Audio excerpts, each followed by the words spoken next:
வாழ்க்கை ஒரு வகையான ஒரு நீண்ட பயணம்.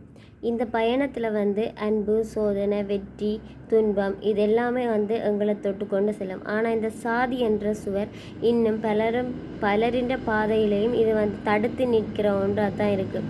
அந்த சுவரை உடைச்சி எப்படி தங்களோட கனவுகளில் இதயங்கள் வாழ்ந்தாங்க என்ற பற்றின கதை தான் இது. இது முற்றிலுமாக ஒரு சித்தரிக்கப்பட்ட ஒரு கற்பனை கதையை. இது யாரோடையும் சாதியை இழுக்கவோ இங்கே அதற்கு இடையூறு விளைவிக்குமாறு பேசவோ எதுவுமே இல்லை. இப்போ வாங்க கதைக்குள்ளே போகலாம். நீண்ட பயணம். இந்த கதையோட தலைப்பு திருநெல்வேலி பகுதியில் ஒரு சிறிய கிராமம். அந்த கிராமத்தில் ஆற்றங்கரை, நெற்பயிற்சிகை, பச்சை பசேல் என்ற இடம், இப்படி தூரத்தில் மலைகள் என்ற அந்த கிராமத்தை சுற்றி பரந்த மாந்தோப்பு அந்த கிராமத்தில் நிறைஞ்சிருக்குது. அந்த கிராமம் இயற்கை எழிலோட கூடி இருக்குது. அந்த ஒரு கிராமம். அந்த கிராமத்தில் ஆதித்யா என்ற ஒரு மாணவன் 12ஆம் வகுப்பு படித்து கொண்டிருக்கிறான். அவன் தன்னுடைய பாடசாலை கல்வியை முடித்த பின்னால் பட்டப்படிப்புக்காக கல்லூரிக்கு செல்ல ஆசைப்பட்டு அவனோட வீட்டில் பெருசாக சொத்து பணம் எதுவும் இல்லை. அவனோட அந்த புத்திசாலித்தனமான படிப்பால் தான் தன்னோட பட்டப்படிப்பை மேற்கொள்றதுக்காக கல்லூரிக்கு செல்வான். அவனோட ஆசிரியர் கூட அவனோட படிப்பை பார்த்து பெருமையாக தான் பேசுகிறாங்க. ஆதித்யா ஒரு சிறுபான்மை சாதியில் தான் பிறந்த ஒருத்தன். அவனோட கிராமத்தின் அந்த சாயல் எப்போதுமே அவனது மனதில் கனமான ஒரு சுமையாக தான் இருந்து கொண்டிருக்கு. ஆனால் அவன் மனசுக்குள்ள எப்போவுமே என்னால் மட்டும் என் குடும்பத்தையும் என் தலைமுறையையும் இந்த சிக்கலில் இருந்து வெளியேற்ற முடியும் என்ற ஒரு தீவிரமான ஒரு நம்பிக்கையில் இருந்து கொண்டிருந்தான். கல்லூரியில் சேர்ந்த போதுதான் அவன் வாழ்க்கைன்ற புதிய பயணமே அவனுக்கு ஆரம்பமானது. அங்கே அவனுக்கு மீனாட்சி என்ற ஒரு பெண் தோழி கிடைத்தாள். அவள் ஒரு பெரிய வணிக குடும்பத்தை சேர்ந்தவள், புத்திசாலியும் கூட, நல்ல மனசும் கொண்டவள். ஆரம்பத்தில் பாட புத்தகங்களில்தான் அவர்களின் நட்பு ஆரம்பமானது. ஆனால் காலம் போக போக ஒருவருக்கொருவர் வாழ்க்கையில் இடம்பெற்று விட்டார்கள்.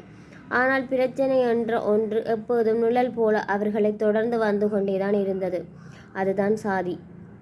மீனாட்சி தனது மனதை வெளிப்படுத்த தன்னுடைய மனதை வெளிப்படுத்திய நாளில் இருந்து ஆதித்யாவின் கண்கள் கண்ணீரால் நிரம்பின. மீனாட்சி, உன்னிடம் ஒன்று நான் நேர்மையாக சொல்லணும். என் பெயருக்கு பின்னால் ஒட்டி கொண்டிருக்கும் அந்த சொல் உன் குடும்பத்திற்கு விருப்பம் இருக்காது. நம் பாதை சுலபமானது அல்ல என்றான்.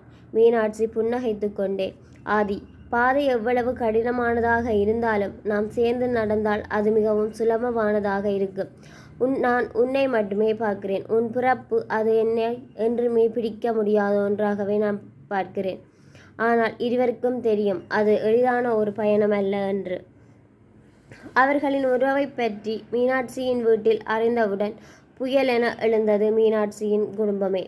அவளது தந்தை ஊரில் பெரிய செல்வாக்கு கொண்டவர். எங்கள் குடும்பத்தை அவமானப்படுத்த நினைக்கிறாயா? எங்கள் குலத்தில் பிறந்தவள் நீ. அந்த சாதி பையனை திருமணம் செய்யக்கூடாது, அவனை பார்க்கக்கூடாது, அவனுடன் பேசக்கூடாது என்று அவளுக்கு சத்தம் போடுகிறேன். ஆதித்யாவின் வீட்டிலும் எளிதாக இருந்ததில்லை. ஏழை வீட்டு குடும்பம் நாங்கள். எதற்குனக்கு இந்த தேவையில்லாத பழி? அவர்களுக்கும் அந்த சாதி ஒட்டி கொண்டது போல. அவன் பெரிய வீட்டு பொண்ணு, உன்னை விட்டு போயிடுவா, உன் கனவுகளையும் வாழ்க்கையையும் சிதைச்சிடுவா என்று எச்சரித்தனர். இருவரும் தப்பிச் செல்லலாமா என்று யோசித்தனர். ஆனால் ஆதித்யா எப்போதும் சொல்வான், நம்ம வாழ்க்கை ஒரே நாளுக்காக இல்லை, நம்ம பயணம் நீண்டது. எங்களை எதிர்த்தவர்கள் கூட நாளைய தலைமுறையில் நம்மை மதிக்கணும். அதற்காக நாம் சற்று காத்திருக்கணும். மீனாட்சி அந்த வார்த்தையில் வலிமை பெற்றவள். அவள் படிப்பை முடித்து வேலைக்கு சென்று தங்களை நிரூபிக்க வேண்டும் என்று முடிவு செய்தனர். ஆண்டுகள் கழிந்தன. ஆதித்யா ஒரு பெரிய நிறுவனத்தில் ஆபீசரானான். மீனாட்சி ஒரு டாக்டர். அவர்கள் இருவரும் நகரத்தில் தனி வாழ்க்கையை அமைத்தனர். ஒரு நாள் கிராமத்துக்கு திரும்பிய போது ஆதித்யாவை பார்த்து பலரும் வியந்தனர். அவன் அந்த சாதியில் இருந்து வந்தவன் தான், ஆனால் பாருங்க எவ்வளவு உயர்ந்திருக்கிறான் என்றனர். அந்த குரல்கள் அவர்களுக்கு வலிமை தந்தன. அவர்கள் தங்கள் காதலை மட்டும் காத்து வைக்கவில்லை, ஒரு தலைமுறைக்கான வழியையும் திறந்து விட்டார்கள். ஆதித்யா, மீனாட்சி இருவரும் நினைத்தபடி அவர்களது வாழ்க்கை ஒரு நீண்ட பயணம். சோதனைகளும் கண்ணீரும் போராட்டங்களும் இருந்தது. ஆனால் அந்த பயணத்தில் அவர்கள் கற்றுக்கொண்ட ஒரே உண்மை, பிறப்பால் பிரிக்கப்படும் மனிதரை முயற்சியும் அன்பும் ஒன்றிணைக்க முடியும் என்று. நன்றி.